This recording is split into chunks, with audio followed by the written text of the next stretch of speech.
Hello, I'm Steph Almasi, Director of Horticulture at Mount Auburn Cemetery. Today we're working on a renovation of the butterfly garden. We're adding some more diversity of plants, including some milkweeds and New England and New York aster, and also boneset and several other plants for pollinators and butterflies.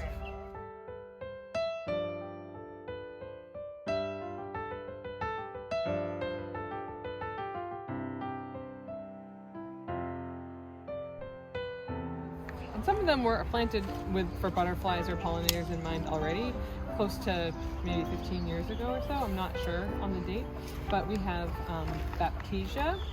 We also have butterfly bush, Buddleia. This really dark green leafed one that doesn't have any flowers on it now is called Vernonia or ironweed. It's a really beautiful plant that will grow much taller in the late summer with beautiful purple flowers, and all of the bees and butterflies love that one, including myself. I did plant last fall this Allium atricopurpureum, which is a flowering bulb allium. I planted that in order to have some flowers, some blooms early in the season for bees as they come by. They love that one. This is Coreopsis verticillata, which is tick seed. It'll have little yellow ray star-like flowers on it. Very soon. It's budded up right now. Also pollinators love that one as well. Let's see, what else do we have? There's just a tiny monarda blooming over here, which is a type of bee balm. It's the purple one, and we're adding some more of that in here because that's also another great plant for pollinators.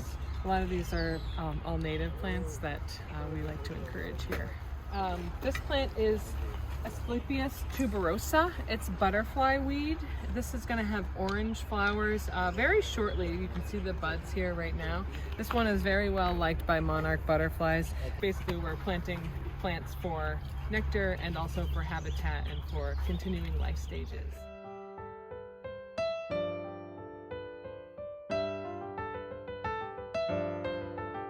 This is Lobelia cardinalis. It's a wonderful plant that's got a nice splash of red that you'll see growing along stream banks. On the edge of wood sides, it can tolerate sun or shade, a little bit of shade. And it grows pretty tall, 2 or 3 feet tall, and is attractive to almost all of the pollinators. Not as many butterflies, but hummingbirds love this plant, and also bees and regular other birds like this plant as well. So we're planting this right along the edge here. The pond is pretty low, but the water will kind of come up a little bit, and it can tolerate that type of wet, and will add some extra interest in here later in the summer. We have Eutrochium purpureum, which is Joe Pye weed. This is a plant that's you see a lot in the landscape. It's very widely used landscape plant now for meadows and other pollinators. It gets really tall, about 6 feet tall, loves the wet, loves the sun.